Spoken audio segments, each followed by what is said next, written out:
Chapter 8, The Federal Constitution, Part 1. I have hitherto considered each state as a separate whole, and I have explained the different springs which the people sets in motion and the different means of action which it employs. But all the states which I have considered as independent are forced to submit, in certain cases, to the supreme authority of the Union. The time is now come for me to examine separately the supremacy with which the Union has been invested, and to cast a rapid glance over the Federal Constitution. Chapter Summary. Origin of the First Union. Its Weakness. Congress appeals to the constituent authority. Interval of 2 years between this appeal and the promulgation of the new Constitution. History of the Federal Constitution. The 13 colonies which simultaneously threw off the yoke of England towards the end of the last century professed, as I have already observed, the same religion, the same language, the same customs, and almost the same laws. They were struggling against a common enemy, and these reasons were sufficiently strong to unite them one to another and to consolidate them into one nation. But as each of them had enjoyed a separate existence, and a government within its own control, the peculiar interests and customs which resulted from this system were opposed to a compact and intimate union, which would have absorbed the individual importance of each in the general importance of all. Hence arose 2 opposite tendencies, the one prompting the Anglo-Americans to unite, the other to divide their strength. As long as the war with the mother country lasted, the principle of union was kept alive by necessity, and although the laws which constituted it were defective, the common tie subsisted in spite of their imperfections. But no sooner was peace concluded than the faults of the legislation became manifest, and the states seemed to be suddenly dissolved.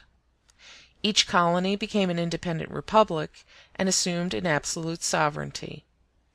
The federal government, condemned to impotence by its constitution, and no longer sustained by the presence of a common danger, witnessed the outrages offered to its flag by the great nations of Europe, whilst it was scarcely able to maintain its ground against the Indian tribes, and to pay the interest of the debt which had been contracted during the War of Independence.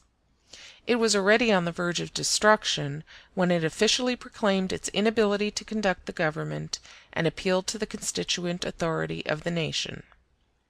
If America ever approached, for however brief a time, that lofty pinnacle of glory to which the fancy of its inhabitants is wont to point, it was at the solemn moment at which the power of the nation abdicated, as it were, the empire of the land.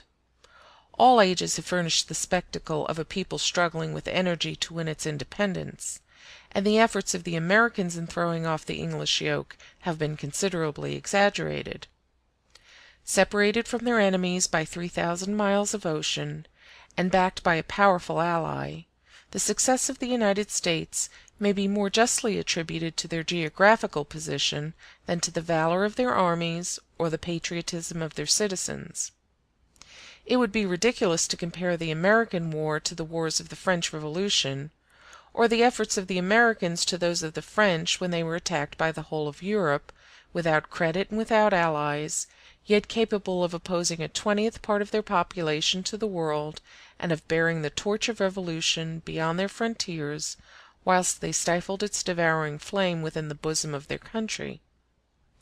But it is a novelty in the history of society to see a great people turn a calm and scrutinizing eye upon itself, when apprised by the legislature that the wheels of government are stopped; to see it carefully examine the extent of the evil, and patiently wait for 2 whole years until a remedy was discovered, which it voluntarily adopted without having wrung a tear or a drop of blood from mankind. At the time when the inadequacy of the first Constitution was discovered, America possessed the double advantage of that calm which had succeeded the effervescence of the Revolution, and of those great men who had led the Revolution to a successful issue. The assembly which accepted the task of composing the second Constitution was small, but George Washington was its president, and it contained the choicest talents and the noblest hearts which had ever appeared in the New World. This National Commission, after long and mature deliberation, offered to the acceptance of the people the body of general laws which still rules the Union. All the states adopted it successively. The new federal government commenced its functions in 1789 after an interregnum of 2 years. The Revolution of America terminated when that of France began. Summary of the Federal Constitution. Division of authority between the federal government and the states. The government of the states is the rule, the federal government the exception. The first question which awaited the Americans was intricate and by no means easy of solution. The object was so to divide the authority of the different states which composed the Union, that each of them should continue to govern itself in all that concerned its internal prosperity, whilst the entire nation, represented by the Union, should continue to form a compact body, and to provide for the general exigencies of the people. It was as impossible to determine beforehand, with any degree of accuracy, the share of authority which each of two governments was to enjoy, as to foresee all the incidents in the existence of a nation. The obligations and the claims of the federal government were simple and easily definable, because the Union had been formed with the express purpose of meeting the general exigencies of the people. But the claims and obligations of the states were, on the other hand, complicated and various, because those governments had penetrated into all the details of social life. The attributes of the federal government were therefore carefully enumerated, and all that was not included amongst them was declared to constitute a part of the privileges of the several governments of the states. Thus the government of the states remained the rule, and that of the Confederation became the exception. But as it was foreseen that, in practice, questions might arise as to the exact limits of this exceptional authority, and that it would be dangerous to submit these questions to the decision of the ordinary courts of justice, established in the states by the states themselves, a high federal court was created, which was destined, amongst other functions, to maintain the balance of power which had been established by the Constitution between the two rival governments. Prerogative of the federal government. Power of declaring war, making peace, and levying general taxes vested in the federal government. What part of the internal policy of the country it may direct. The government of the Union in some respects more central than the king's government in the old French monarchy. The external relations of a people may be compared to those of private individuals, and they cannot be advantageously maintained without the agency of a single head of a government.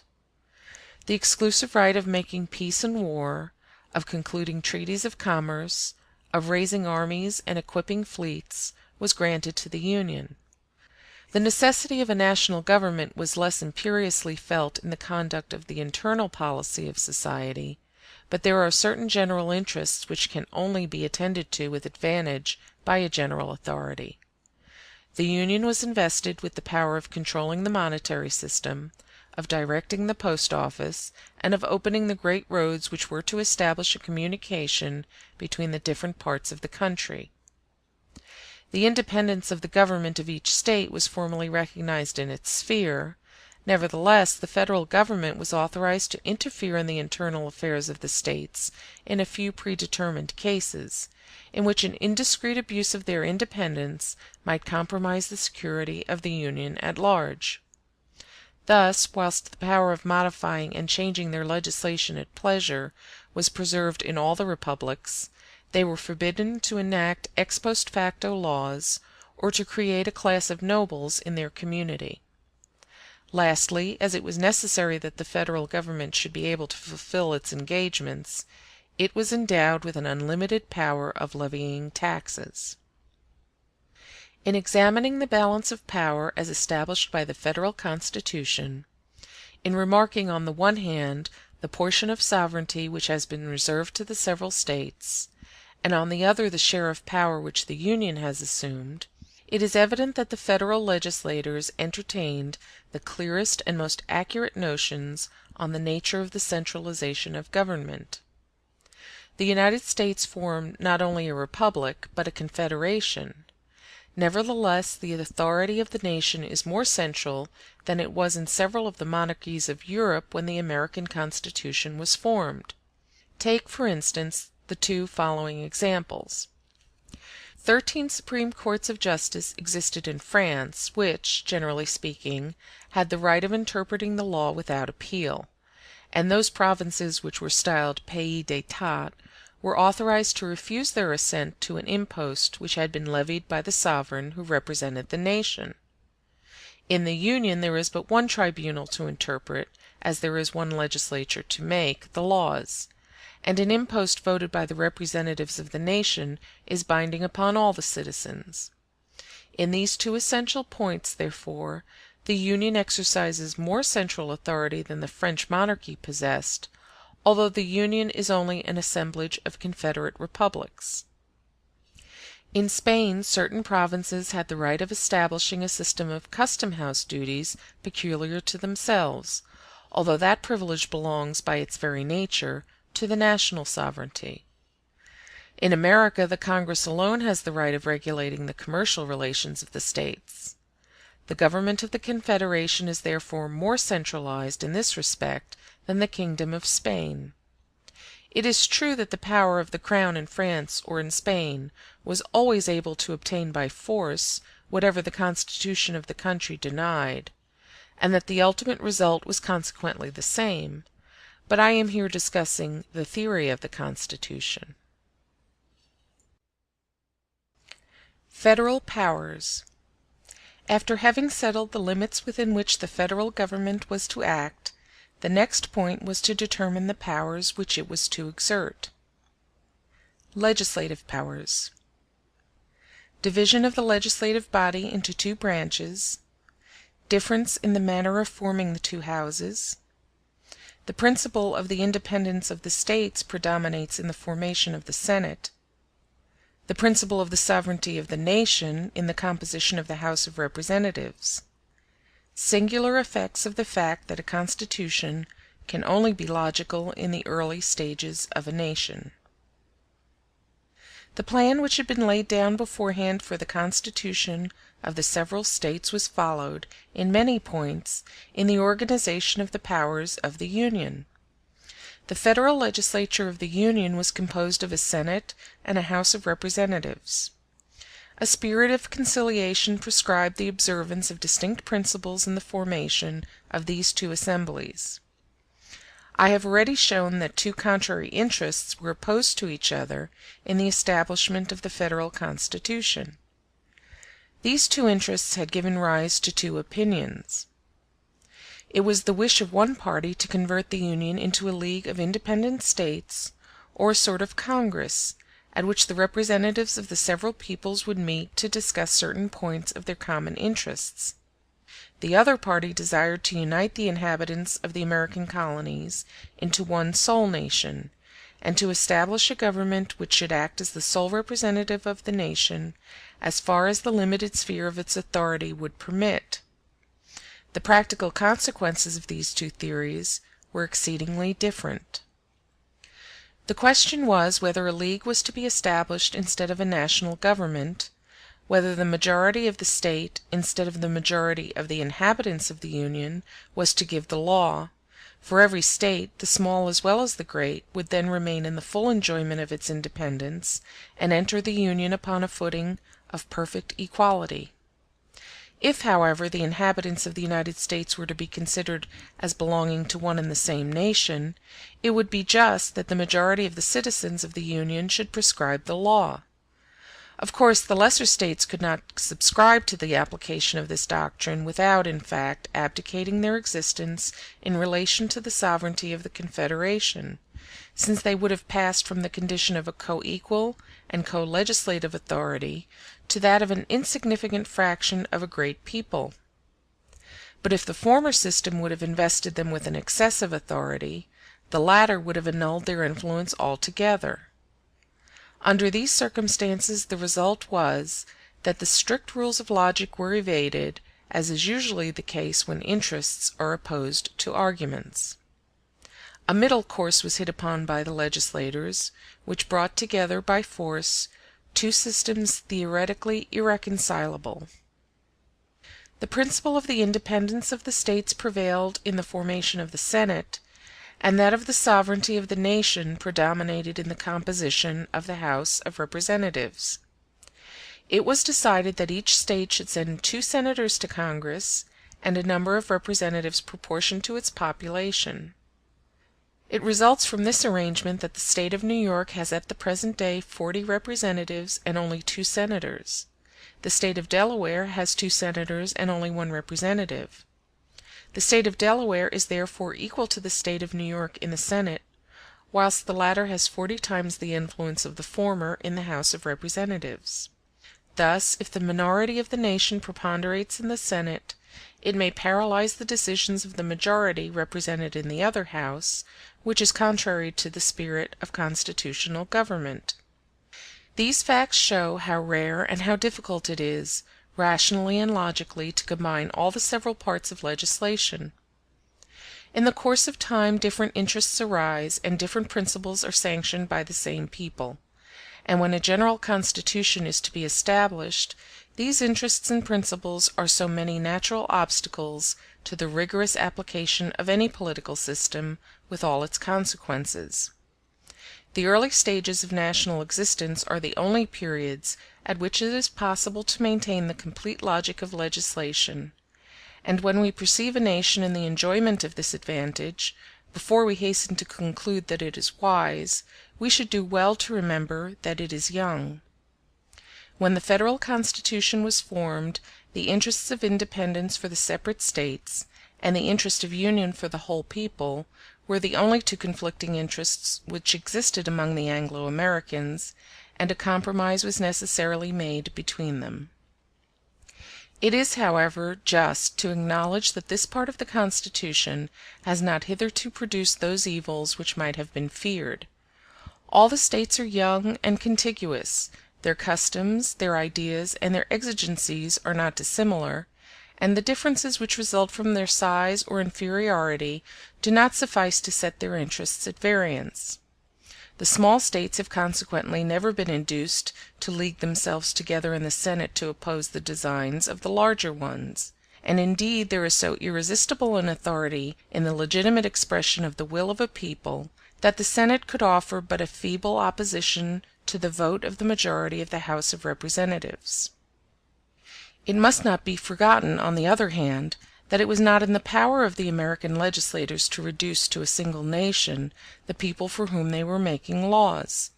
The object of the Federal Constitution was not to destroy the independence of the states, but to restrain it. By acknowledging the real authority of these secondary communities, and it was impossible to deprive them of it, they disavowed beforehand the habitual use of constraint in enforcing the decisions of the majority. Upon this principle the introduction of the influence of the states into the mechanism of the federal government was by no means to be wondered at, since it only attested the existence of an acknowledged power which was to be humored and not forcibly checked. A further difference between the Senate and the House of Representatives. The Senate named by the provincial legislators, the representatives by the people. Double election of the former, single election of the latter. Term of the different offices. Peculiar functions of each House. The Senate not only differs from the other House in the principle which it represents, but also in the mode of its election, in the term for which it is chosen, and in the nature of its functions. The House of Representatives is named by the people, the Senate by the legislators of each state. The former is directly elected, the latter is elected by an elected body. The term for which the representatives are chosen is only 2 years, that of the senators is 6. The functions of the House of Representatives are purely legislative, and the only share it takes in the judicial power is in the impeachment of public officers. The Senate cooperates in the work of legislation, and tries those political offenses which the House of Representatives submits to its decision. It also acts as the great executive council of the nation. The treaties which are concluded by the President must be ratified by the Senate, and the appointments he may make must be definitely approved by the same body. Dependence of the President. He is elective and responsible. He is free to act in his own sphere under the inspection, but not under the direction, of the Senate. His salary fixed at his entry into office. Suspensive veto. The American legislators undertook a difficult task in attempting to create an executive power dependent on the majority of the people, and nevertheless sufficiently strong to act without restraint in its own sphere. It was indispensable to the maintenance of the republican form of government that the representative of the executive power should be subject to the will of the nation. The President is an elective magistrate. His honor, his property, his liberty, and his life are the securities which the people has for the temperate use of his power. But in the exercise of his authority he cannot be said to be perfectly independent. The Senate takes cognizance of his relations with foreign powers and of the distribution of public appointments, so that he can neither be bribed nor can he employ the means of corruption. The legislators of the Union acknowledge that the executive power would be incompetent to fulfill its task with dignity and utility, unless it enjoyed a greater degree of stability and of strength than had been granted to it in the separate states. The President is chosen for 4 years, and he may be re-elected, so that the chances of a prolonged administration may inspire him with hopeful undertakings for the public good, and with the means of carrying them into execution. The President was made the sole representative of the executive power of the Union, and care was taken not to render his decisions subordinate to the vote of a council, a dangerous measure, which tends at the same time to clog the action of the government and to diminish its responsibility. The Senate has the right of annulling certain acts of the President, but it cannot compel him to take any steps, nor does it participate in the exercise of the executive power. The action of the legislature on the executive power may be direct, and we have just shown that the Americans carefully obviated this influence, but it may, on the other hand, be indirect. Public assemblies which have the power of depriving an officer of state of his salary encroach upon his independence, and as they are free to make the laws, it is to be feared lest they should gradually appropriate to themselves a portion of that authority which the Constitution has vested in his hands. This dependence of the executive power is one of the defects inherent in republican constitutions. The Americans have not been able to counteract the tendency which legislative assemblies have to get possession of the government, but they have rendered this propensity less irresistible. The salary of the President is fixed, at the time of his entering upon office, for the whole period of his magistracy. The President is, moreover, provided with a suspensive veto, which allows him to oppose the passing of such laws as might destroy the portion of independence which the Constitution awards him. The struggle between the President and the legislature must always be an unequal one, since the latter is certain of bearing down all resistance by persevering in its plans.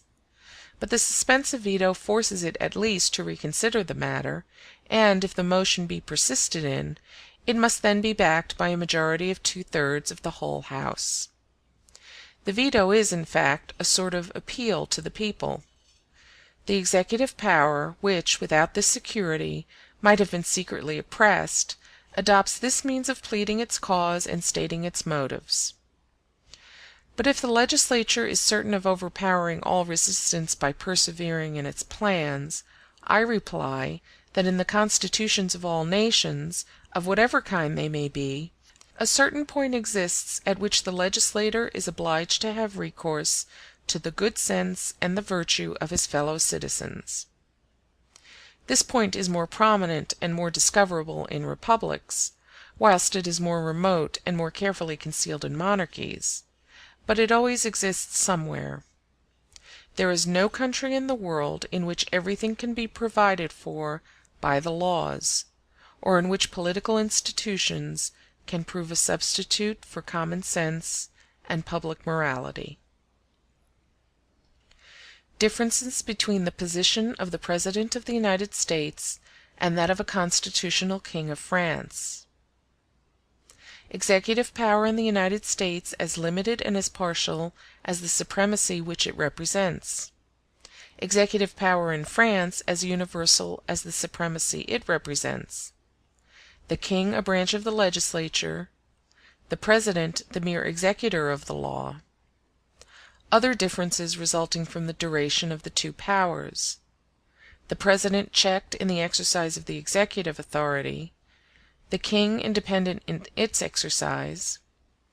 Notwithstanding these discrepancies, France is more akin to a republic than the Union to a monarchy. Comparison of the number of public officers depending upon the executive power in the two countries. The executive power has so important an influence on the destinies of nations that I am inclined to pause for an instant at this portion of my subject in order more clearly to explain the part it sustains in America. In order to form an accurate idea of the position of the President of the United States, it may not be irrelevant to compare it to that of one of the constitutional kings of Europe. In this comparison I shall pay but little attention to the external signs of power, which are more apt to deceive the eye of the observer than to guide his researches. When a monarchy is being gradually transformed into a republic, the executive power retains the titles, the honors, the etiquette, and even the funds of royalty long after its authority has disappeared. The English, after having cut off the head of one king and expelled another from the throne, were accustomed to accost the successor of those princes upon their knees.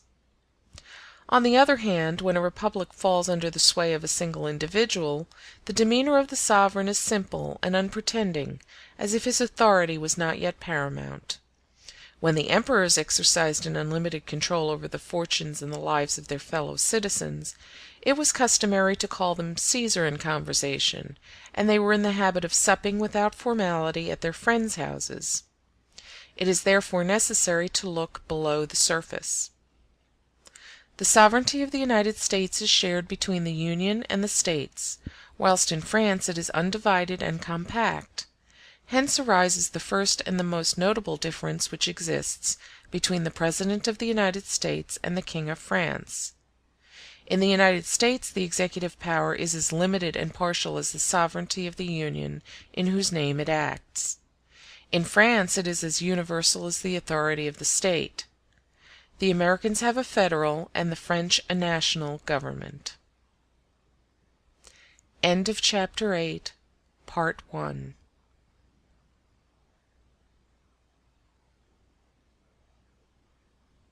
Chapter 7, Part 2, The Federal Constitution. This cause of inferiority results from the nature of things, but it is not the only one. The second in importance is as follows. Sovereignty may be defined to be the right of making laws. In France, the king really exercises a portion of the sovereign power, since the laws have no weight till he has given his assent to them. He is moreover the executor of all they ordain. The president is also the executor of the laws, but he does not really cooperate in their formation, since the refusal of his assent does not annul them. He is therefore merely to be considered as the agent of the sovereign power. But not only does the King of France exercise a portion of the sovereign power, he also contributes to the nomination of the legislature, which exercises the other portion. He has the privilege of appointing the members of one chamber and of dissolving the other at his pleasure, whereas the President of the United States has no share in the formation of the legislative body and cannot dissolve any part of it. The king has the same right of bringing forward measures as the chambers, a right which the President does not possess. The king is represented in each assembly by his ministers, who explain his intentions, support his opinions, and maintain the principles of the government. The President and his ministers are alike excluded from Congress, so that his influence and his opinions can only penetrate indirectly into that great body. The King of France is therefore on an equal footing with the legislature, which can no more act without him than he can without it. The President exercises an authority inferior to and depending upon that of the legislature. Even in the exercise of the executive power, properly so called, the point upon which his position seems to be the most analogous to that of the King of France, the President labors under several causes of inferiority. The authority of the King in France has, in the first place, the advantage of duration over that of the President, and durability is one of the chief elements of strength. Nothing is either loved or feared but what is likely to endure. The President of the United States is a magistrate elected for 4 years. The King in France is a hereditary sovereign. In the exercise of the executive power of the President of the United States is constantly subject to a jealous scrutiny. He may make, but he cannot conclude, a treaty. He may designate, but he cannot appoint, a public officer. The King of France is absolute within the limits of his authority. The President of the United States is responsible for his actions, but the person of the King is declared inviolable by the French Charter. Nevertheless, the supremacy of public opinion is no less above the head of the one than of the other. This power is less definite, less evident, and less sanctioned by the laws in France than in America, but in fact it exists. In America it acts by elections and decrees. In France it proceeds by revolutions. But notwithstanding the different constitutions of these two countries, public opinion is the predominant authority in both of them. The fundamental principle of legislation, a principle essentially republican, is the same in both countries, although its consequences may be different and its results more or less extensive. Whence I am led to conclude that France with its king is nearer akin to a republic than the Union with its president is to a monarchy. In what I have been saying I have only touched upon the main points of distinction, and if I could have entered into details, the contrast would have been rendered still more striking. I have remarked that the authority of the President of the United States is only exercised within the limits of a partial sovereignty, whilst that of the King of France is undivided. I might have gone on to show that the power of the King's government in France exceeds its natural limits, however extensive they may be, and penetrates in 1,000 different ways into the administration of private interests. Amongst the examples of this influence may be quoted that which results from the great number of public functionaries, who all derive their appointments from the government. This number now exceeds all previous limits. It amounts to 138,000 nominations, each of which may be considered as an element of power. The President of the United States has not the exclusive right of making any public appointments, and their whole number scarcely exceeds 12,000.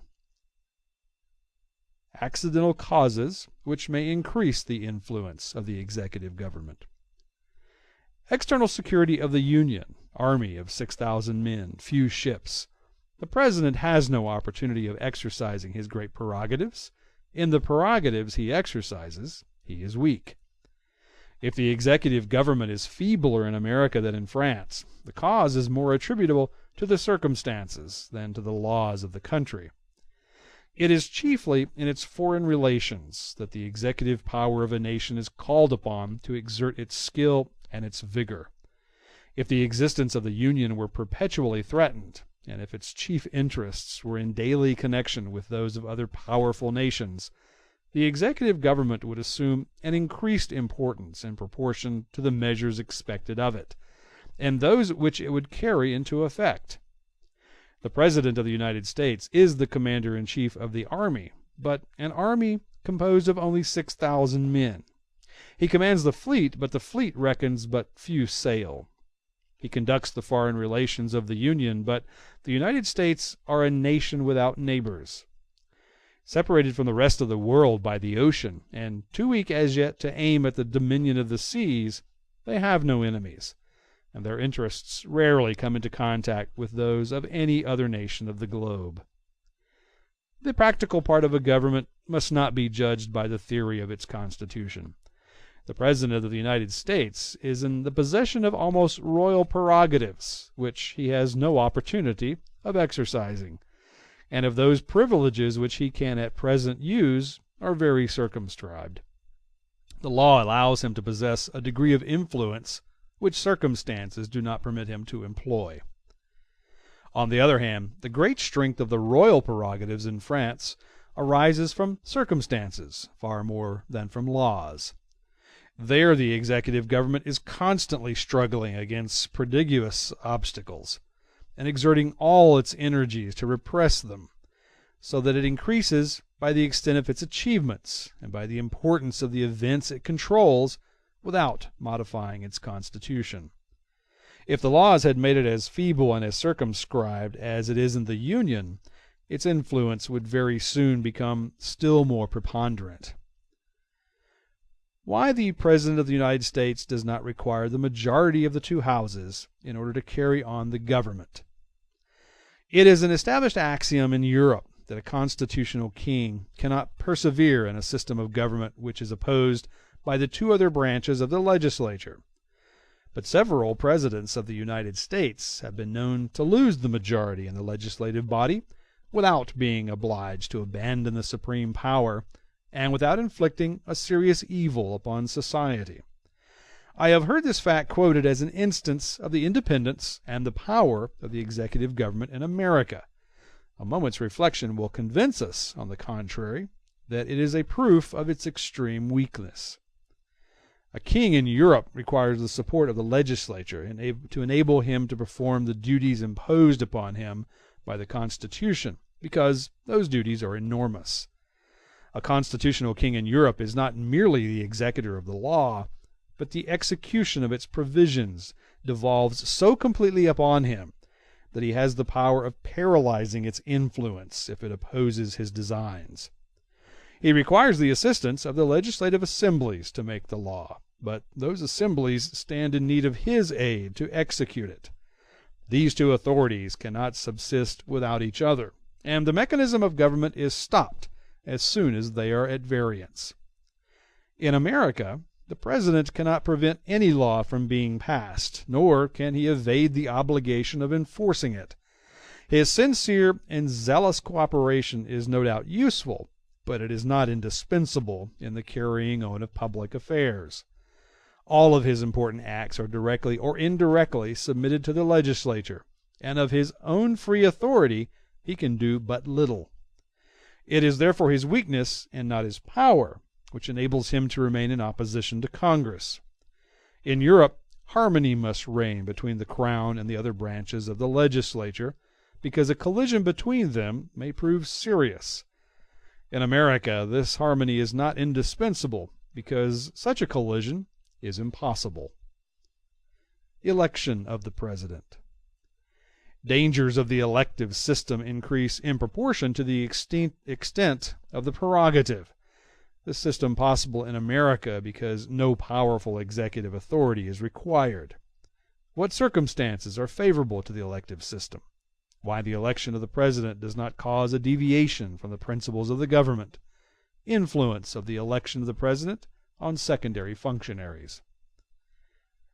The dangers of the system of election applied to the head of executive government of a great people have been sufficiently exemplified by experience and by history, and the remarks I am about to make refer to America alone. These dangers may be more or less formidable in proportion to the place which the executive power occupies, and to the importance it possesses in the state, and they may vary according to the mode of the election and the circumstances in which the electors are placed. The most weighty argument against the election of a chief magistrate is, that it offers so splendid a lure to private ambition, and is so apt to inflame men in the pursuit of power, that when legitimate means are wanting force, may not unfrequently seize what right denied. It is clear that the greater the privileges of the executive authority are, the greater is the temptation.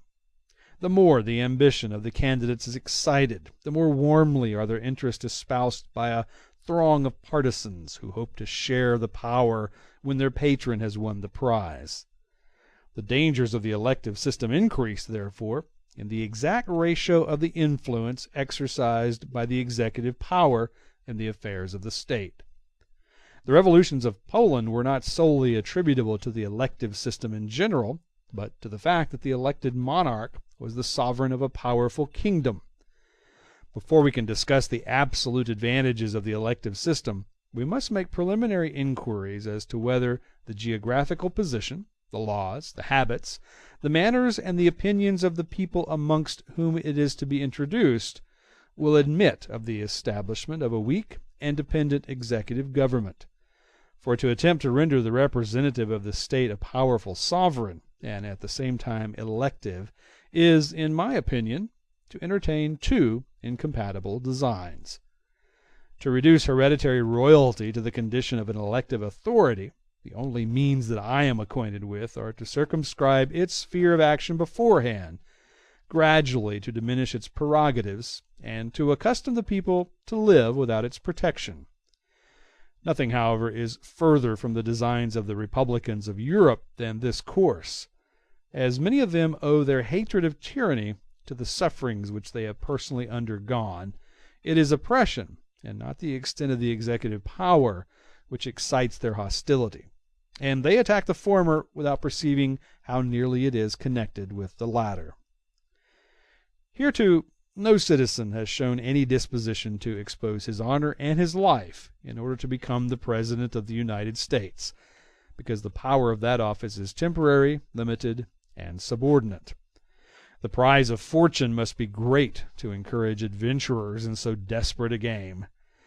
No candidate has yet been able to arouse the dangerous enthusiasm or the passionate sympathies of the people in his favor, for the very simple reason that when he is at the head of the government he has but little power, but little wealth, and but little glory to share amongst his friends, and his influence in the state is too small for the success or the ruin of a fraction to depend upon the elevation of an individual to power. The great advantage of hereditary monarchies is that as the private interest of a family is always intimately connected with the interest of the state, the executive government is never suspended for a single instant, and if the affairs of a monarch are not better conducted than those of a republic, at least there is always someone to conduct them, well or ill, according to his capacity. In elective states, on the contrary, the wheels of government cease to act, as it were, of their own accord at the approach of an election, and even for some time previous to that event. The laws may indeed accelerate the operation of the election, which may be conducted with such simplicity and rapidity that the seat of power will never be left vacant, but notwithstanding these precautions, a break necessarily occurs in the minds of the people. At the approach of an election, the head of the executive government is wholly occupied by the coming struggle. His future plans are doubtful. He can undertake nothing new, and he will only prosecute with indifference those designs which another will perhaps terminate. "I am so near the time of my retirement from office," said President Jefferson on the 21st of January, 1809, "that I feel no passion, I take no part, I express no sentiment. It appears to me just to leave to my successor the commencement of those measures which he will have to prosecute, and for which he will be responsible." On the other hand, the eyes of the nation are centered on a single point. All are watching the gradual birth of so important an event. The wider influence of the executive power extends, the greater and the more necessary is its constant action, the more fatal is the term of suspense. And a nation which is accustomed to the government, or still more, one used to the administrative protection of a powerful executive authority, would be infallibly convulsed by an election of this kind. In the United States, the action of the government may be slackened with impunity, because it is always weak and circumscribed. One of the great vices of the elective system is that it always introduces a certain degree of instability into the internal and external policy of the state. But this disadvantage is less sensibly felt if the share of power vested in the elected magistrate is small. In Rome, the principles of the government underwent no variation, although the councils were changed every year, because the Senate, which was an hereditary assembly, possessed the directing authority. If the elective system were adopted in Europe, the condition of most of the monarchical states would be changed at every new election. In America, the president exercises a certain influence on state affairs, but he does not conduct them. The preponderating power is vested in the representatives of the whole nation. The political maxims of the country depend, therefore, on the mass of the people, not on the president alone.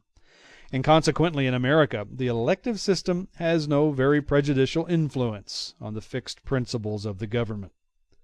But the want of fixed principles is an evil so inherent in the elective system that it is still extremely perceptible in the narrow sphere to which the authority of the president extends. The Americans have admitted that the head of the executive power, who has to bear the whole responsibility of the duties he is called upon to fulfill, ought to be empowered to choose his own agents and to remove them at his pleasure. The legislative bodies watch the conduct of the president more than they direct it. The consequence of this arrangement is that at every new election the fate of all the federal public officers is in suspense. Mr. Quincy Adams, on his entry into office, discharged the majority of the individuals who had been appointed by his predecessor, and I am not aware that General Jackson allowed a single removable functionary employed in the federal service to retain his place beyond the first year which succeeded his election. It is sometimes made a subject of complaint that in the constitutional monarchies of Europe the fate of the humbler servants of administration depends upon that of the ministers. But in elective governments this evil is far greater. In a constitutional monarchy, successive ministries are rapidly formed, but as the principal representative of the executive power does not change, the spirit of innovation is kept within bounds. The changes which take place are in the details, rather than in the principles of the administrative system. But to substitute one system for another, as is done in America every 4 years, by law, is to cause a sort of revolution. As to the misfortunes which may fall upon individuals in the consequence of this state of things, it must be allowed that the uncertain situation of the public officers is less fraught with evil consequences in America than elsewhere. It is so easy to acquire an independent position in the United States that the public officer who loses his place may be deprived of the comforts of life, but not the means of subsistence. I remarked at the beginning of this chapter that the dangers of the elective system applied to the head of the state are augmented or decreased by the peculiar circumstances of the people which adopts it. However, the functions of the executive power may be restricted. It must always exercise a great influence upon the foreign policy of the country, for a negotiation cannot be opened or successfully carried on otherwise than by a single agent. The more precarious and the more perilous the position of a people becomes, the more absolute is the want of a fixed or consistent external policy, and the more dangerous does the elective system of the chief magistrate become. The policy of the Americans in relation to the whole world is exceedingly simple, for it may almost be said that no country stands in need of them, nor do they require the cooperation of any other people. Their independence is never threatened. In their present condition, therefore, the functions of the executive power are no less limited by circumstances than by the laws, and the President may frequently change his line of policy without involving the state in difficulty or destruction. Whatever the prerogatives of the executive power may be, the period which immediately precedes an election and the moment of its duration must always be considered as a national crisis, which is perilous in proportion to the internal embarrassments and the external dangers of the country. Few of the nations of Europe could escape the calamities of anarchy or of conquest every time they might have to elect a new sovereign. In America, society is so constituted that it can stand without assistance upon its own basis. Nothing is to be feared from the pressure of external dangers, and the election of the president is a cause of agitation, but not of ruin. Mode of election. Skills of the American legislatures shown in the mode of election adopted by them. Creation of a special electoral body. Separate votes of these electors. Case in which the House of Representatives is called upon to choose the President. Results of the 12 elections which have taken place since the Constitution has been established. Besides the dangers which are inherent in the system, many other difficulties may arise from the mode of election which may be obviated by the precaution of the legislature. When a people meet in arms on some public spot to choose its head, it was exposed to all the chances of civil war resulting from so martial a mode of proceeding, besides the dangers of the elective system in itself. The Polish laws, which subjected the election of the sovereign to the veto of a single individual, suggested the murder of that individual, or prepared the way to anarchy. In the examination of the institutions and the political as well as social condition of the United States, we are struck by the admirable harmony of the gifts of fortune and the efforts of man. The nation possessed two of the main causes of internal peace. It was a new country, but it was inhabited by a people grown old in the exercise of freedom.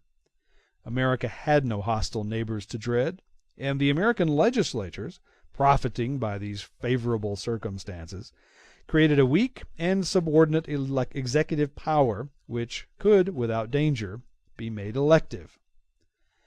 If then only remained for them to choose the least dangerous of the modes of election, and the rules which they laid down upon this point admirably correspond to the securities which the physical and political constitution of the country already afforded. Their object was to find the mode of election which would best express the choice of the people with the least possible excitement and suspense. It was admitted in the first place that the simple majority should be decisive, but the difficulty was to obtain this majority without an interval of delay which it was most important to avoid. It rarely happens that an individual can at once collect the majority of the suffrages of a great people, and this difficulty is enhanced in a republic of confederate states, where local influences are apt to preponderate. The means by which it is proposed to obviate this second obstacle was to delegate the electoral powers of the nation to a body of representatives. This mode of election rendered a majority more probable, for the fewer the electors are, the greater is the chance of their coming to a final decision. It also offered an additional probability of a judicious choice. It then remained to be decided whether this right of election was to be entrusted to a legislative body, the habitual representatives' assembly of the nation, or whether an electoral assembly should be formed for the express purpose of proceeding to the nomination of a president. The Americans chose the latter alternative, from a belief that the individuals who were returned to make laws were incompetent to represent the wishes of the nation in the election of its chief magistrate, and that as they are chosen for more than a year, the constituency they represent might have changed its opinion in that time. It was thought that the legislature was empowered to elect the head of the executive power. Its members would, for some time before the election, be exposed to the maneuvers of corruption and the tricks of intrigue, whereas the special electors would, like a jury, remain mixed up with the crowd to the day of action, when they would appear for the sole purpose of giving their votes. It was therefore established that every state should name a certain number of electors, who, in their turn, should elect the president, and it had been observed that the assemblies, to which the choice of a chief magistrate had been entrusted in elective countries, inevitably became the centers of passion and of cabal, that they sometimes usurped an authority which did not belong to them, and that their proceedings, or the uncertainty which resulted from them, were sometimes prolonged so much as to endanger the welfare of the state. It was determined that the electors should all vote upon the same day, without being convoked to the same place. This double election rendered a majority probable, though not certain, for it was possible that as many differences might exist between the electors as between their constituents. In this case, it was necessary to have recourse to one of three measures: either to appoint new electors, or to consult a second time those already appointed, or to defer the decision to another authority. The first two of these alternatives, independently of the uncertainty of their results, were likely to delay the final decision and to perpetuate an agitation which must always be accompanied with danger. The third expedient was therefore adopted, and it was agreed that the votes should be transmitted sealed to the President of the Senate, and that they should be opened and counted in the presence of the Senate and the House of Representatives. If none of the candidates has a majority, the House of Representatives then proceeds immediately to elect a president, but with the condition that it must fix upon one of the three candidates who have the highest numbers. This is only in case of an event which cannot often happen, which can never be foreseen, that the election is entrusted to the ordinary representatives of the nation, and even that they are obliged to choose a citizen who has already been designated by a powerful minority of the special electors. It is by this happy expedient that the respect which is due to the popular voice is combined with the utmost celerity of execution, and these precautions which the peace of the country demands. But the decision of the question by the House of Representatives does not necessarily offer an immediate solution of the difficulty, for the majority of that assembly may still be doubtful, and in this case the Constitution prescribes no remedy. Nevertheless, by restricting the number of candidates to 3, and by referring the matter to the judgment of an enlightened public body, it has smoothed all the obstacles which are not inherent in the elective system. In the 44 years which have elapsed since the promulgation of the Federal Constitution, the United States have 12 times chosen a president. 10 of these elections took place simultaneously by the votes of the special electors in the different states. The House of Representatives has only twice exercised its conditional privilege of deciding in cases of uncertainty. The first time was at the election of Mr. Jefferson in 1801. The second was in 1825, when Mr. Quincy Adams was named. Crisis of the election. The election may be considered as a national crisis. Why? Passions of the people, anxiety of the President, calm which succeeds the agitation of the election. I have shown that the circumstances which are favored the adoption of the elective system in the United States, and what precautions were taken by the legislatures to obviate its dangers. The Americans are habitually accustomed to all kinds of elections, and they know by experience the utmost degree of excitement which is compatible with security. The vast extent of the country and the dissemination of the inhabitants render a collision between parties less probable and less dangerous there than elsewhere. The political circumstances under which the elections have hitherto been carried have presented no real embarrassments to the nation. Nonetheless, the epoch of the election of a President of the United States may be considered as a crisis in the affairs of the nation. The influence which he exercises on public business is no doubt feeble and indirect, but the choice of the President, which is of small importance to each individual citizen, concerns the citizens collectively, and however trifling an interest may be, it assumes a greater degree of importance as soon as it becomes general. The President possesses but few means of rewarding his supporters in comparison to the kings of Europe, but the places which are at his disposal are sufficiently numerous to interest, directly or indirectly, several thousand electors in his success. Political parties in the United States are led to rally around an individual in order to acquire a more tangible shape in the eyes of the crowd, and the name of the candidate for the presidency is put forward as the symbol and personification of their theories. For these reasons, parties are strongly interested in gaining the election, not so much with a view to the triumph of their principles under the auspices of the President-elect, as to show by the majority which returned him the strength of the supporters of those principles. For a long while before the appointed time is at hand, the election becomes the most important and the all-engrossing topic of discussion. The ardor of faction is redoubled, and all the artificial passions which the imagination can create in the bosom of a happy and peaceful land are agitated and brought to light.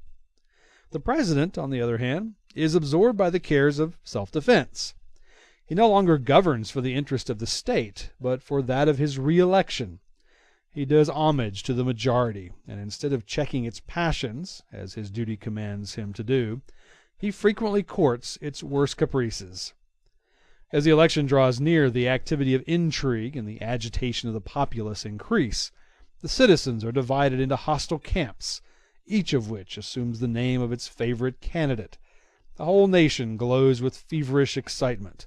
The election is the daily theme of the public papers, the subject of private conversation, the end of every thought and every action, the sole interest of the present.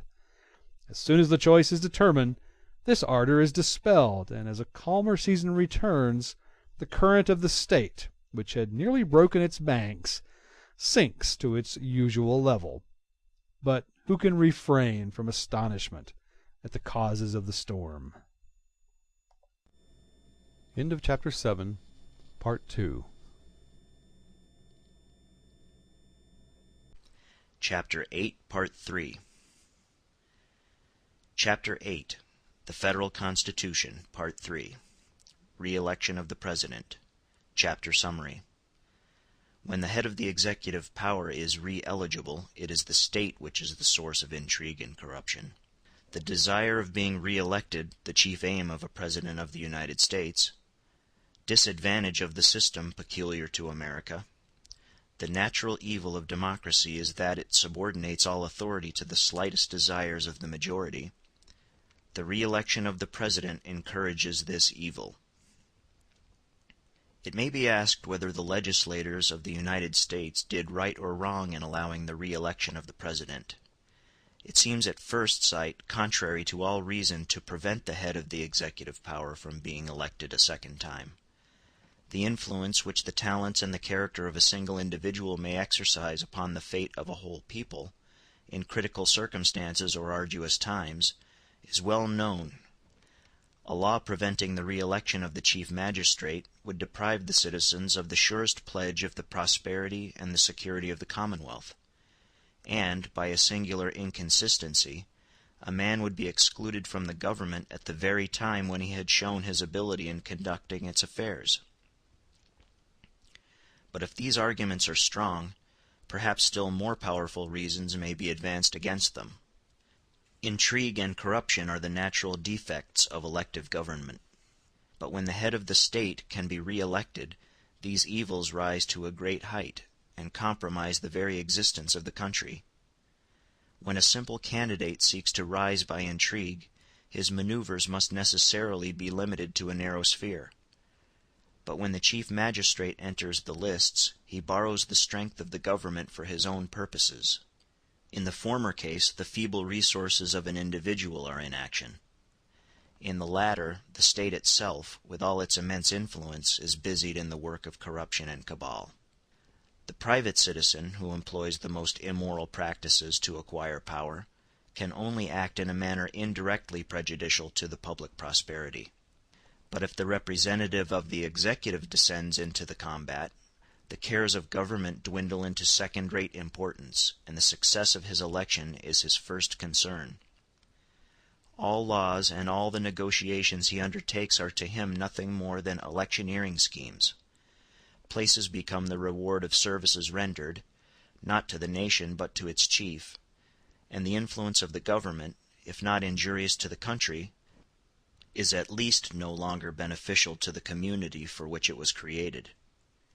It is impossible to consider the ordinary course of affairs in the United States without perceiving that the desire of being re-elected is the chief aim of the President, that his whole administration, and even his most indifferent measures, tend to this object, and that, as the crisis approaches, his personal interest takes the place of his interest in the public good.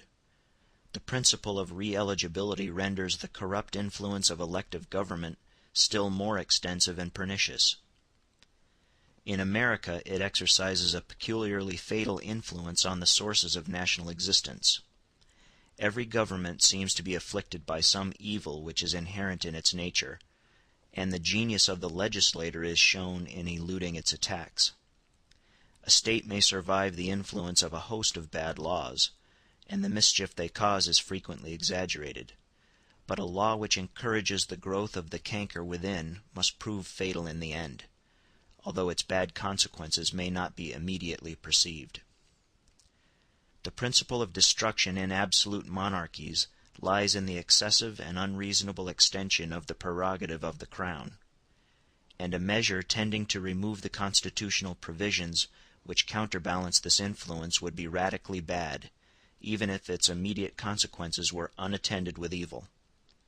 By a parity of reasoning, in countries governed by a democracy, where the people is perpetually drawing all authority to itself, the laws which increase or accelerate its action are the direct assailants of the very principle of the government.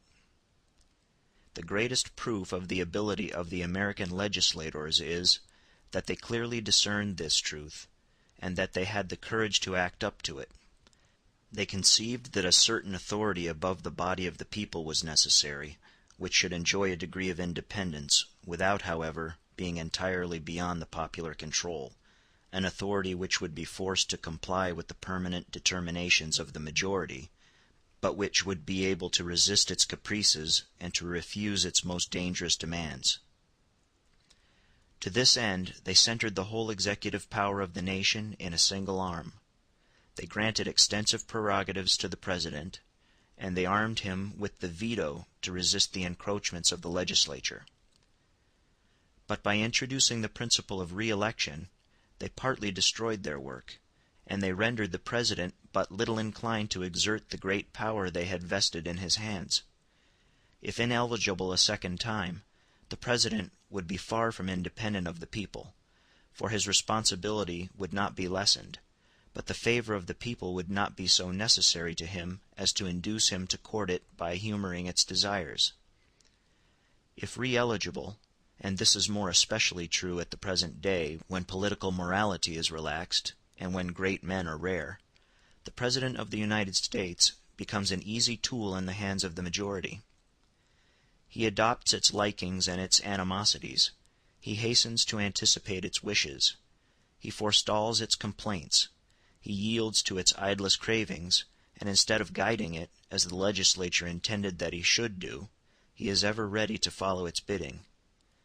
Thus, in order not to deprive the state of the talents of an individual, those talents have been rendered almost useless, and to reserve an expedient for extraordinary perils, the country has been exposed to daily dangers. Federal Courts. Chapter Summary. Political importance of the Judiciary in the United States. Difficulty of treating this subject. Utility of judicial power in confederations. What tribunals could be introduced into the Union. Necessity of establishing federal courts of justice. Organization of the national judiciary. The Supreme Court. In what it differs from all known tribunals. I have inquired into the legislative and executive power of the Union, and the judicial power now remains to be examined. But in this place I cannot conceal my fears from the reader. Their judicial institutions exercise a great influence on the condition of the Anglo-Americans, and they occupy a prominent place amongst what are probably called political institutions. In this respect they are peculiarly deserving of our attention. But I am at a loss to explain the political action of the American tribunals without entering into some technical details of their constitution and their forms of proceeding. And I know not how to descend to these minutiae without wearying the curiosity of the reader by the natural aridity of the subject, or without risking to fall into obscurity through a desire to be succinct. I can scarcely hope to escape these various evils, for if I appear too lengthy to a man of the world, a lawyer may on the other hand complain of my brevity. But these are the natural disadvantages of my subject, and more especially of the point which I am about to discuss. The great difficulty was, not to devise the Constitution to the federal government, but to find out a method of enforcing its laws. Governments have in general but two means of overcoming the opposition of the people they govern, vis-à-vis the physical force which is at their own disposal, and the moral force which they derive from the decisions of the courts of justice.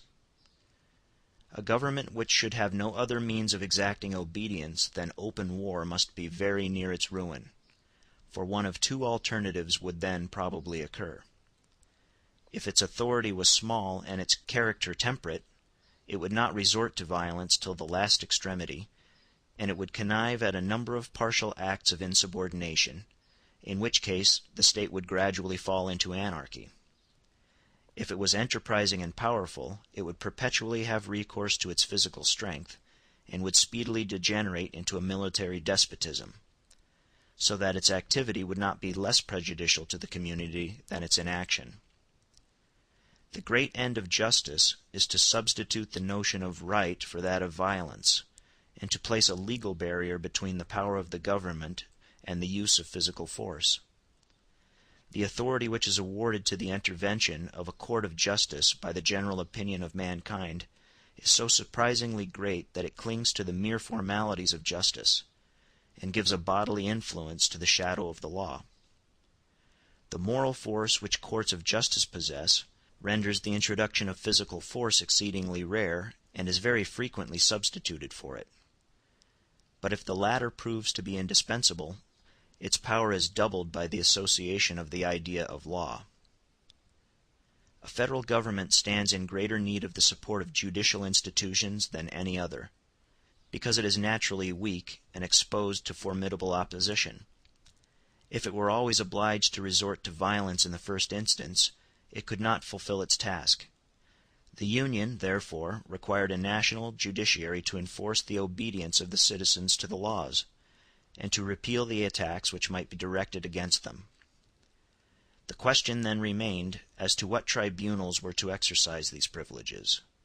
Were they to be entrusted to the courts of justice, which were already organized in every state, or was it necessary to create federal courts?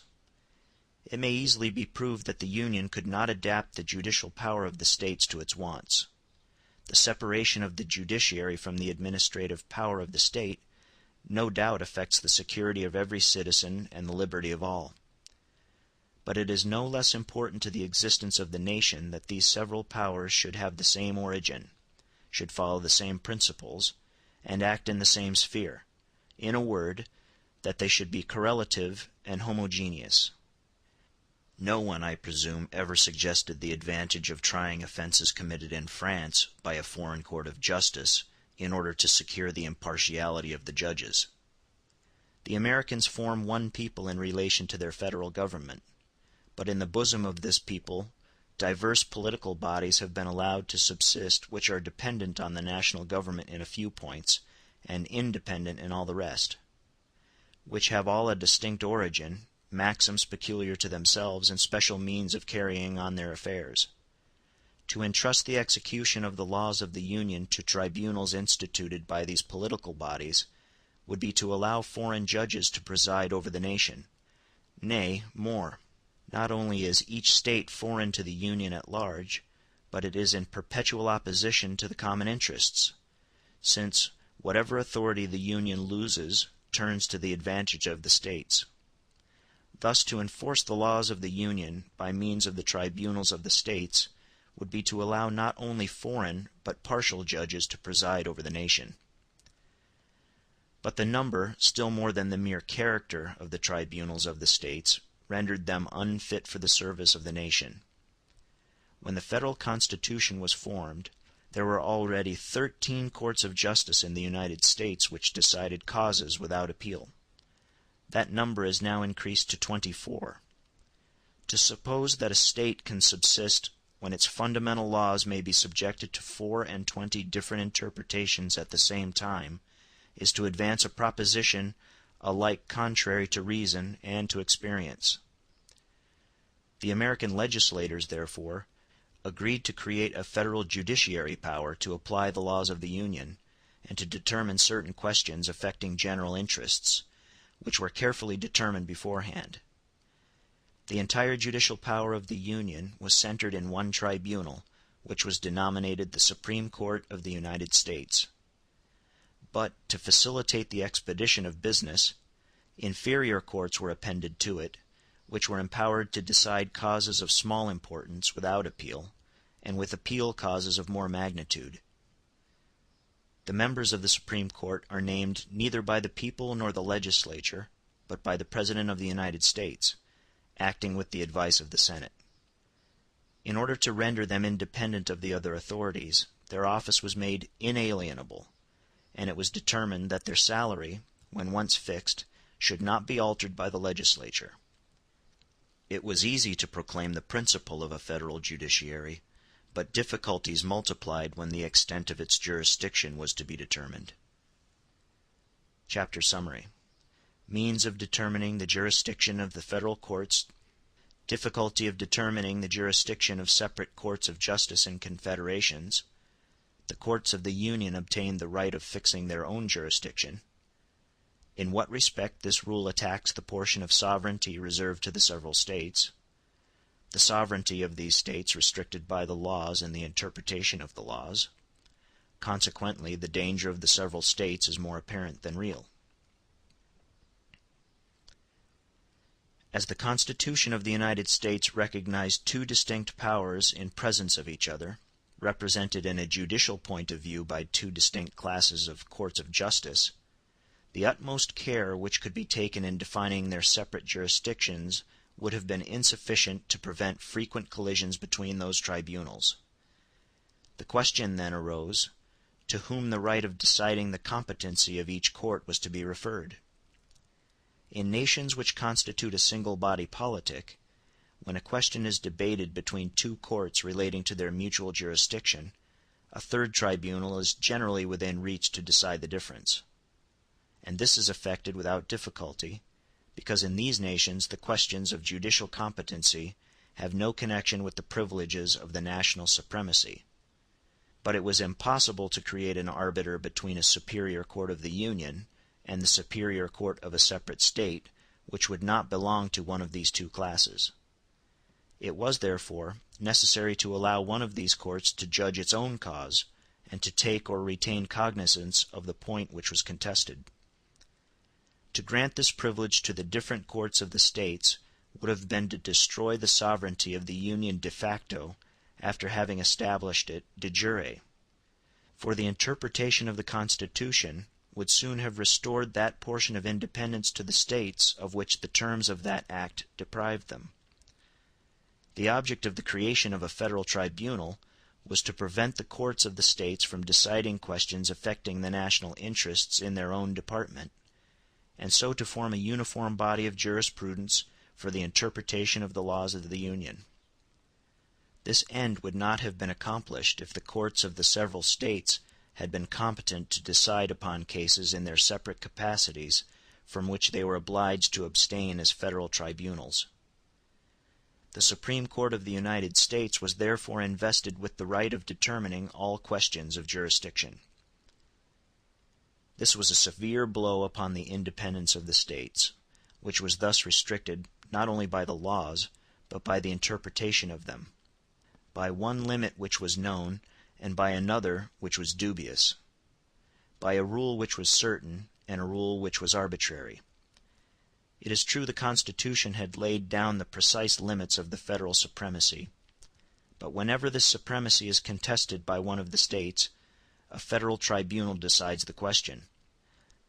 Nevertheless, the dangers with which the independence of the states was threatened by this mode of proceeding are less serious than they appeared to be. We shall see hereafter that in America the real strength of the country is vested in the provincial far more than in the federal government.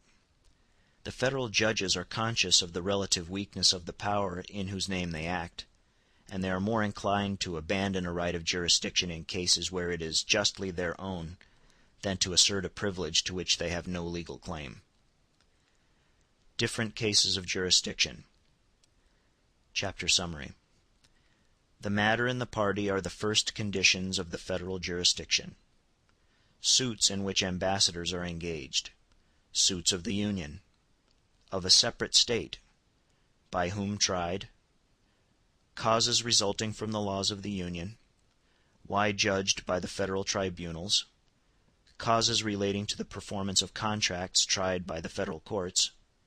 Consequence of this arrangement. After having appointed the means of fixing the competency of the federal courts, the legislators of the Union defined the cases which should come within their jurisdiction. It was established, on the one hand, that certain parties must always be brought before the federal courts, without any regard to the special nature of the cause, and on the other, that certain causes must always be brought before the same courts, without any regard to the quality of the parties in the suit. These distinctions were therefore admitted to be the basis of the federal jurisdiction. Ambassadors are the representatives of nations in a state of amity with the Union, and whatever concerns these personages concerns in some degree the whole Union. When an ambassador is a party in a suit, that suit affects the welfare of the nation, and a federal tribunal is naturally called upon to decide it. The Union itself may be invoked in legal proceedings, and in this case it would be alike contrary to the customs of all nations, and to common sense, to appeal to a tribunal representing any other sovereignty than its own. The federal courts, therefore, take cognizance of these affairs. When two parties belonging to two different states are engaged in a suit, the case cannot with propriety be brought before a court of either state. The surest expedient is to select a tribunal like that of the Union, which can excite the suspicions of neither party, and which offers the most natural as well as the most certain remedy. When the two parties are not private individuals but states, an important political consideration is added to the same motive of equity. The quality of the parties in this case gives a national importance to all their disputes, and the most trifling litigation of the states may be said to involve the peace of the whole Union. The nature of the cause frequently prescribes the rule of competency. Thus, all the questions which concern maritime commerce evidently fall under the cognizance of the federal tribunals.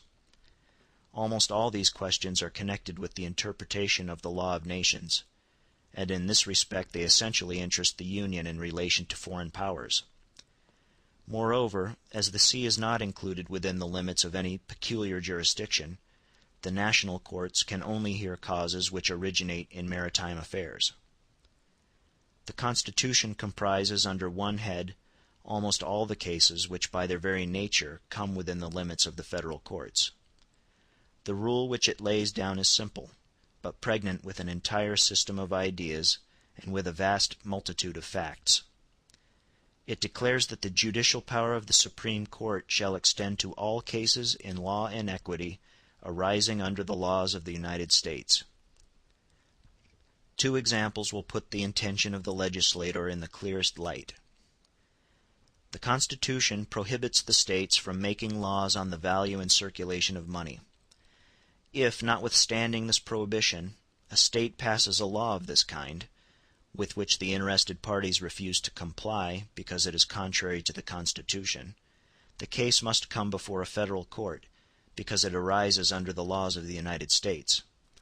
Again, if difficulties arise in the levying of import duties which have been voted by Congress, the federal court must decide the case, because it arises under the interpretation of a law of the United States. This rule is in perfect accordance with the fundamental principles of the federal Constitution. The Union, as it was established in 1789, possesses, it is true, a limited supremacy. But it was intended that, within its limits, it should form one and the same people. Within those limits the Union is sovereign. When this point is established and admitted, the inference is easy. For if it be acknowledged that the United States constitute one and the same people within the bounds prescribed by their Constitution, it is impossible to refuse them the rights which belong to other nations. But it has been allowed, from the origin of society, that every nation has the right of deciding by its own courts those questions which concern the execution of its own laws. To this it is answered that the Union is in so singular a position that in relation to some matters it constitutes a people, and that in relation to all the rest it is a nonentity. But the inference to be drawn is, that in the laws relating to these matters the Union possesses all the rights of absolute sovereignty. The difficulty is to know what these matters are, and when once it is resolved, and we have shown how it was resolved in speaking of the means of determining the jurisdiction of the federal courts, no further doubt can arise. For as soon as it is established that a suit is federal, that is to say, that it belongs to the share of sovereignty reserved by the Constitution of the Union, the natural consequence is that it should come within the jurisdiction of a federal court. Whenever the laws of the United States are attacked, or whenever they are resorted to in self-defense, the federal courts must be appealed to. Thus the jurisdiction of the tribunals of the Union extends and narrows its limits exactly in the same ratio as the sovereignty of the Union augments or decreases. We have shown that the principal aim of the legislators of 1789 was to divide the sovereign authority into two parts. In the one they placed the control of all the general interests of the Union; in the other the control of the special interests of its component states. Their chief solicitude was to arm the federal government with sufficient power to enable it to resist, within its sphere, the encroachments of the several states. As for these communities, the principle of independence within certain limits of their own was adopted in their behalf, and they were concealed from the inspection and protected from the control of the central government. In speaking of the division of authority, I observed that this latter principle had not always been held sacred, since the states are prevented from passing certain laws which apparently belong to their own particular sphere of interest. When a state of the Union passes a law of this kind, the citizens who are injured by its execution can appeal to the federal courts. Thus the jurisdiction of the federal courts extends not only to all the cases which arise under the laws of the Union, but also to those which arise under laws made by the several states in opposition to the Constitution. The states are prohibited from making ex post facto laws in criminal cases, and any person condemned by virtue of a law of this kind can appeal to the judicial power of the Union. The states are likewise prohibited from making laws which have a tendency to impair the obligations of contracts. If a citizen thinks that an obligation of this kind is impaired by a law passed in his state, he may refuse to obey it and may appeal to the federal courts. This provision appears to me to be the most serious attack upon the independence of the states. The rights awarded to the federal government for purposes of obvious national importance are definite and easily comprehensible, but those with which this last clause invests it are not either clearly appreciable or accurately defined, for there are vast numbers of political laws which influence the existence of obligations of contracts, which may thus furnish an easy pretext for the aggressions of the central authority. End of Chapter 8, Part 3.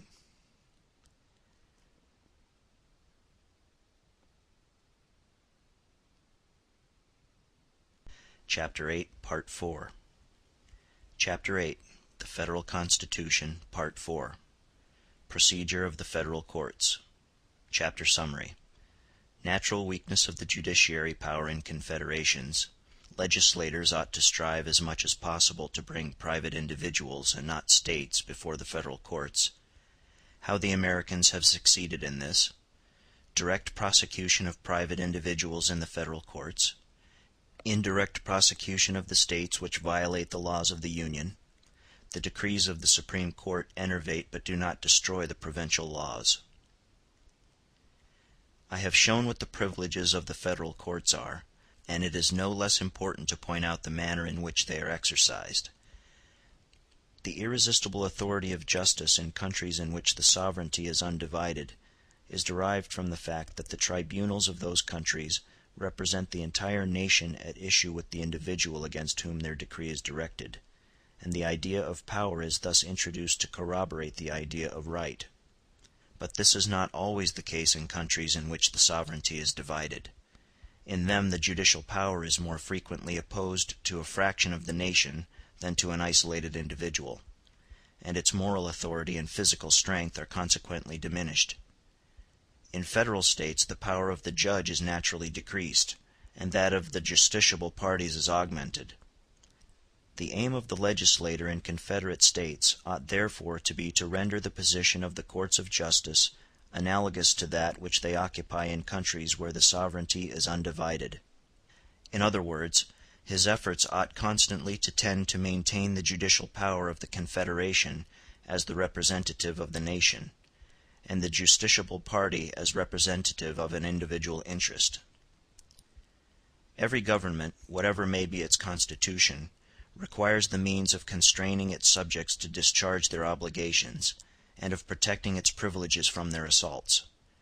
As far as the direct action of the government on the community is concerned, the Constitution of the United States contrived, by a master stroke of policy, that the federal courts, acting in the name of the laws, should only take cognizance of parties in an individual capacity. For, as it had been declared that the Union consisted of one and the same people within the limits laid down by the Constitution, the inference was that the government created by this Constitution, and acting within these limits, was invested with all the privileges of a national government, one of the principal of which is the right of transmitting its injunctions directly to the private citizen. When, for instance, the Union votes an impost, it does not apply to the States for the levying of it, but to every American citizen in proportion to his assessment. The Supreme Court, which is empowered to enforce the execution of this law of the Union, exerts its influence not upon a refractory State, but upon the private taxpayer; and, like the judicial power of other nations, it is opposed to the person of an individual. It is to be observed that the Union chose its own antagonist, and as that antagonist is feeble, he is naturally worsted. But the difficulty increases when the proceedings are not brought forward by, but against the Union. The Constitution recognizes the legislative power of the States, and a law so enacted may impair the privileges of the Union, in which case a collision is unavoidable between that body and the State which has passed the law, and it only remains to select the least dangerous remedy, which is very clearly deducible from the general principles I have before established. It may be conceived that, in the case under consideration, the Union might have used the State before a federal court, which would have annulled the act, and by this means it would have adopted a natural course of proceeding. But the judicial power would have been placed in open hostility to the State, and it was desirable to avoid this predicament as much as possible. The Americans hold that it is nearly impossible that a new law should not impair the interests of some private individual by its provisions. These private interests are assumed by the American legislators as the ground of attack against such measures as may be prejudicial to the Union, and it is to these cases that the protection of the Supreme Court is extended. Suppose a State vends a certain portion of its territory to a company, and that a year afterwards it passes a law by which the territory is otherwise disposed of, and that clause of the Constitution which prohibits laws impairing the obligation of contracts violated. When the purchaser under the second act appears to take possession, the possessor under the first act brings his action before the tribunals of the Union, and causes the title of the claimant to be pronounced null and void. Thus, in point of fact, the judicial power of the Union is contesting the claims of the sovereignty of a State; but it only acts indirectly and upon a special application of detail. It attacks the law in its consequences, not in its principle, and it rather weakens than destroys it. The last hypothesis that remained was that each State formed a corporation enjoying a separate existence and distinct civil rights, and that it could therefore sue or be sued before a tribunal. Thus a State could bring an action against another State. In this instance, the Union was not called upon to contest a provincial law, but to try a suit in which a State was a party. This suit was perfectly similar to any other cause, except that the quality of the parties was different. And here the danger pointed out at the beginning of this chapter exists with less chance of being avoided. The inherent disadvantage of the very essence of federal constitutions is that they engender parties in the bosom of the nation which present powerful obstacles to the free course of justice. Section Summary. High rank of the Supreme Court amongst the great powers of state. No nation ever constituted so great a judicial power as the Americans. Extent of its prerogative. Its political influence. The tranquillity and the very existence of the Union depend on the discretion of the 7 federal judges. When we have successively examined in detail the organization of the Supreme Court, and the entire prerogatives which it exercises, we shall readily admit that a more imposing judicial power was never constituted by any people. The Supreme Court is placed at the head of all known tribunals, both by the nature of its rights and the class of justiciable parties which it controls. In all the civilized countries of Europe, the government has always shown the greatest repugnance to allow the cases to which it was itself a party to be decided by the ordinary course of justice. This repugnance naturally attains its utmost height in an absolute government. And, on the other hand, the privileges of the courts of justice are extended with the increasing liberties of the people. But no European nation has at present held that all judicial controversies, without regard to their origin, can be decided by the judges of common law. In America this theory has been actually put in practice, and the Supreme Court of the United States is the sole tribunal of the nation.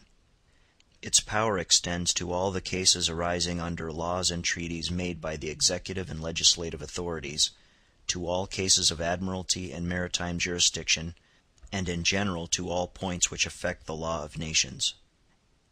It may even be affirmed that, although its constitution is essentially judicial, its prerogatives are almost entirely political. Its sole object is to enforce the execution of the laws of the Union, and the Union only regulates the relations of the government with the citizens, and of the nation with foreign powers. The relations of citizens amongst themselves are almost exclusively regulated by the sovereignty of the States. A second and still greater cause of the preponderance of this court may be adduced. In the nations of Europe the courts of justice are only called upon to try the controversies of private individuals, but the Supreme Court of the United States summons sovereign powers to its bar. When the clerk of the court advances on the steps of the tribunal and simply says, "The State of New York versus the State of Ohio," it is impossible not to feel that the court which he addresses is no ordinary body; and when it is recollected that one of these parties represents 1,000,000, and the other 2,000,000 of men, one is struck by the responsibility of the 7 judges whose decision is about to satisfy or to disappoint so large a number of their fellow citizens. The peace, the prosperity, and the very existence of the Union are vested in the hands of the 7 judges. Without their active co-operation the Constitution would be a dead letter. The executive appeals to them for assistance against the encroachments of the legislative powers. The legislature demands their protection from the designs of the executive. They defend the Union from the disobedience of the States from the exaggerated claims of the Union, the public interest against the interests of private citizens, and the conservative spirit of order against the fleeting innovations of democracy. Their power is enormous, but it is clothed in the authority of public opinion. They are the all-powerful guardians of a people which respects law, but they would be impotent against popular neglect or popular contempt. The force of public opinion is the most intractable of agents, because its exact limits cannot be defined, and it is not less dangerous to exceed than to remain below the boundary prescribed. The federal judges must not only be good citizens and men possessed of that information and integrity which are indispensable to magistrates, but they must be statesmen, politicians, not unread in the signs of the times, not afraid to brave the obstacles which can be subdued, nor slow to turn aside such encroaching elements as may threaten the supremacy of the Union and the obedience which is due to the laws. The President, who exercises a limited power, may err without causing great mischief in the State. Congress may decide amiss without destroying the Union, because the electoral body in which Congress originates may cause it to retract its decision by changing its members. But if the Supreme Court is ever composed of imprudent men or bad citizens, the Union may be plunged into anarchy or civil war. The real cause of this danger, however, does not lie in the constitution of the tribunal, but in the very nature of federal governments. We have observed that in confederate peoples it is especially necessary to consolidate the judicial authority, because in no other nations do those independent persons who are able to cope with the social body exist in greater power or in a better condition to resist the physical strength of the government. But the more a power requires to be strengthened, the more extensive and independent it must be made, and the dangers which its abuse may create are heightened by its independence and its strength. The source of the evil is not, therefore, in the constitution of the power, but in the constitution of those States which render its existence necessary. In what respects the Federal Constitution is superior to that of the States. Section Summary. In what respects the Constitution of the Union can be compared to that of the States. Superiority of the Constitution of the Union attributable to the wisdom of the federal legislators. Legislature of the Union less dependent on the people than that of the States. Executive power more independent in its sphere. Judicial power less subjected to the inclinations of the majority. Practical consequence of these facts. The dangers inherent in a democratic government eluded by the federal legislators and increased by the legislators of the States. The Federal Constitution differs essentially from that of the States in the ends which it is intended to accomplish, but in the means by which these ends are promoted a greater analogy exists between them. The objects of the governments are different, but their forms are the same, and in this special point of view there is some advantage in comparing them together. I am of opinion that the Federal Constitution is superior to all the constitutions of the States for several reasons. The present Constitution of the Union was formed at a later period than those of the majority of the States, and it may have derived some ameliorations from past experience. But we shall be led to acknowledge that this is only a secondary cause of its superiority, when we recollect that 11 new States have been added to the American Confederation since the promulgation of the Federal Constitution, and that these new republics have always rather exaggerated than avoided the defects which existed in the former constitutions. The chief cause of the superiority of the Federal Constitution lay in the character of the legislators who composed it. At the time when it was formed, the dangers of the Confederation were imminent, and its ruin seemed inevitable. In this extremity the people chose the men who most deserved the esteem, rather than those who had gained the affections of the country. I have already observed that, distinguished as almost all the legislators of the Union were for their intelligence, they were still more so for their patriotism. They had all been nurtured at a time when the spirit of liberty was braced by a continual struggle against a powerful and predominant authority.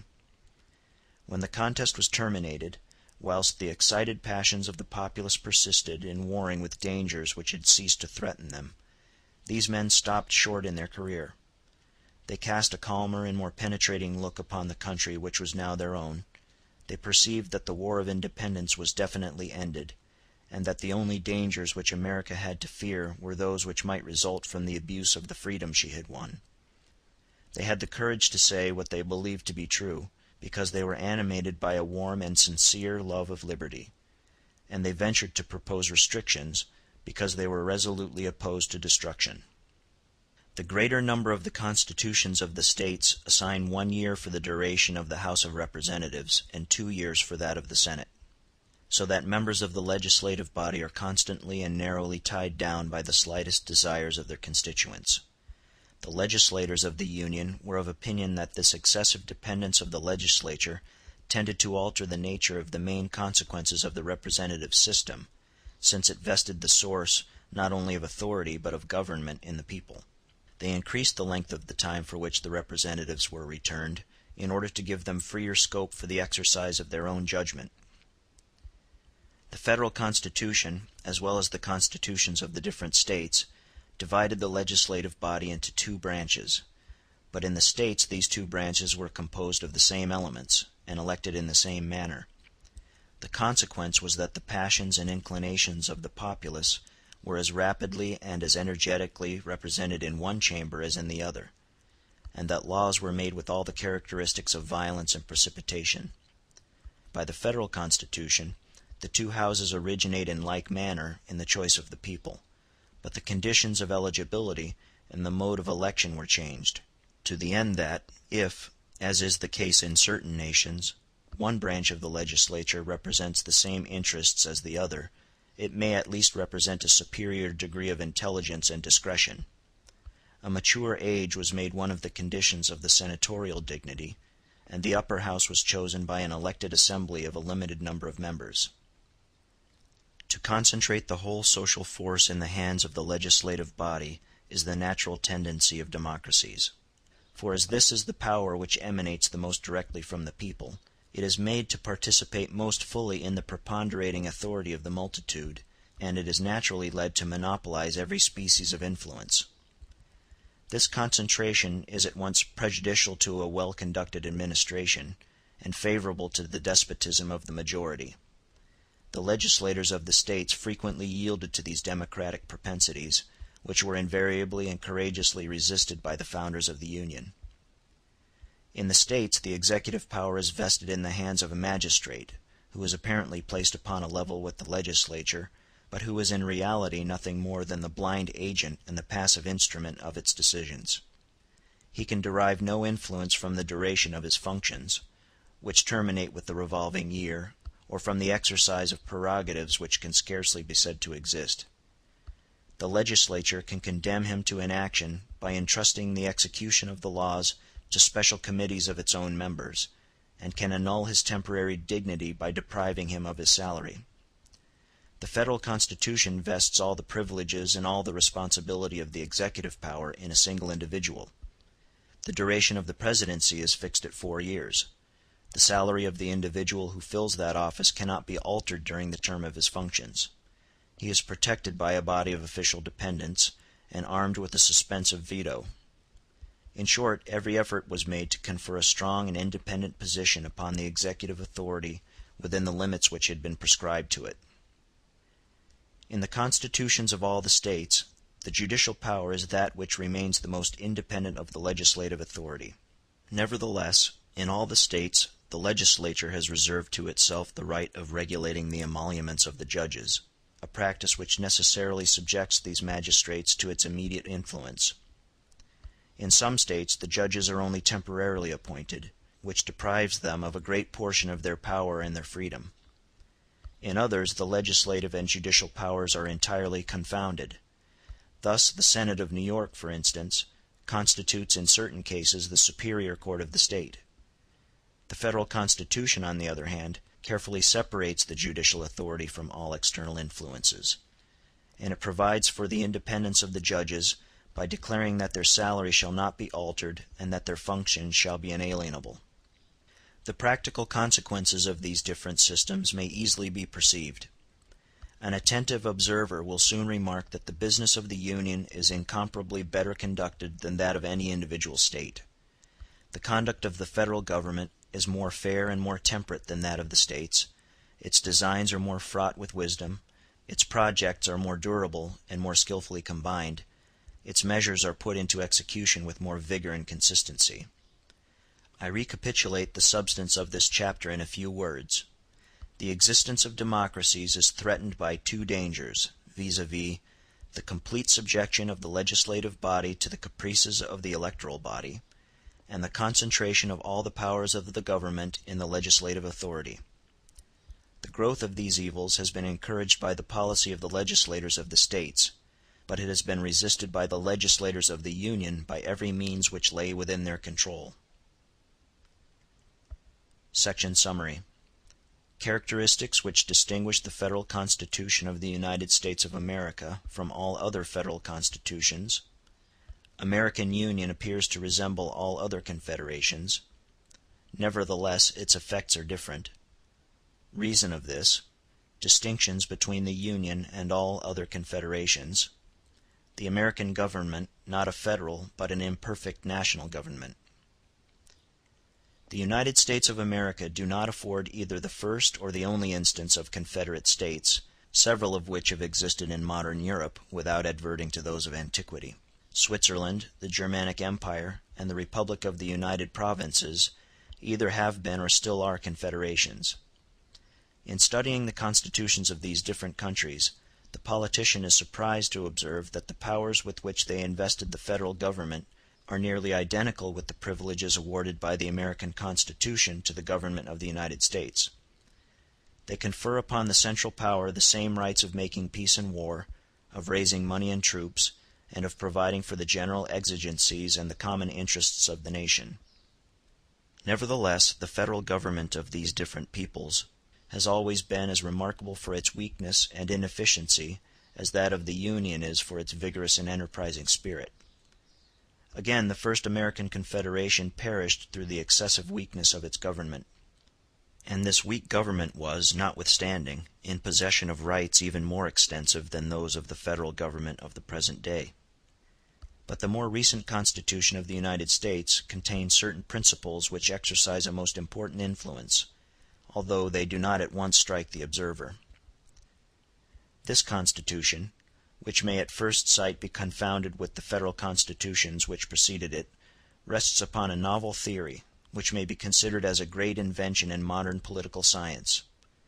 In all the confederations which had been formed before the American Constitution of 1789, the Allied States agreed to obey the injunctions of a federal government, but they reserved to themselves the right of ordaining and enforcing the execution of the laws of the Union. The American states which combined in 1789 agreed that the federal government should not only dictate the laws, but that it should execute its own enactments. In both cases the right is the same, but the exercise of the right is different, and this alteration produced the most momentous consequences. In all the confederations which had been formed before the American Union, the federal government demanded its supplies at the hands of the separate governments; and if the measure it prescribed was onerous to any one of those bodies, means were found to evade its claims.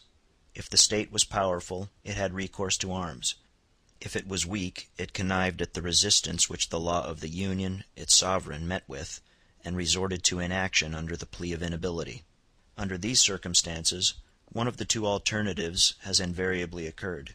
Either the most preponderant of the allied peoples has assumed the privileges of the federal authority and ruled all the states in its name, or the federal government has been abandoned by its natural supporters, anarchy has arisen between the Confederates, and the Union has lost all powers of action. In America the subjects of the Union are not states, but private citizens. The national government levies a tax, not upon the state of Massachusetts, but upon each inhabitant of Massachusetts. All former Confederate governments presided over communities, but that of the Union rules individuals. Its force is not borrowed, but self-derived, and it is served by its own civil and military officers, by its own army, and its own courts of justice. It cannot be doubted that the spirit of the nation, the passions of the multitude, and the provincial prejudices of each state tend singularly to diminish the authority of a federal authority thus constituted, and to facilitate the means of resistance to its mandates. But the comparative weakness of a restricted sovereignty is an evil inherent in the federal system. In America each state has fewer opportunities of resistance and fewer temptations to noncompliance. Nor can such a design be put in execution, if indeed it be entertained, without an open violation of the laws of the Union, a direct interruption of the ordinary course of justice, and a bold declaration of revolt; in a word, without taking a decisive step which men hesitate to adopt. In all former confederations the privileges of the Union furnished more elements of discord than of power, since they multiplied the claims of the nation without augmenting the means of enforcing them. And in accordance with this fact it may be remarked that the real weakness of federal governments has almost always been in the exact ratio of their nominal power. Such is not the case in the American Union, in which, as in ordinary governments, the federal government has the means of enforcing all it is empowered to demand. The human understanding more easily invents new things than new words, and we are thence constrained to employ a multitude of improper and inadequate expressions. When several nations form a permanent league and establish a supreme authority, which, although it has not the same influence over the members of the community as a national government, acts upon each of the confederate states in a body, this government, which is so essentially different from all others, is denominated a federal one. Another form of society is afterwards discovered, in which several peoples are fused into one and the same nation with regard to certain common interests, although they remain distinct, or at least only confederate, with regard to all their other concerns. In this case the central power acts directly upon those whom it governs, whom it rules, and whom it judges, in the same manner as, but in a more limited circle than, a national government. Here the term federal government is clearly no longer applicable to a state of things which must be styled an incomplete national government. A form of government has been found out which is neither exactly national nor federal; but no further progress has been made, and the new word which will one day designate this novel invention does not yet exist. The absence of this new species of confederation has been the cause which has brought all unions to civil war, to subjection, or to a stagnant apathy, and the peoples which formed these leagues have been either too dull to discern or too pusillanimous to apply this great remedy. The American Confederation perished by the same defects. But the Confederate States of America had been long accustomed to form a portion of one empire before they had won their independence. They had not contracted the habit of governing themselves, and their national prejudices had not taken deep root in their minds. Superior to the rest of the world in political knowledge, and sharing that knowledge equally amongst themselves, they were little agitated by the passions which generally oppose the extension of federal authority in a nation, and those passions were checked by the wisdom of the chief citizens. The Americans applied the remedy with prudent firmness as soon as they were conscious of the evil. They amended their laws, and they saved their country. End of Chapter 8, Part 4.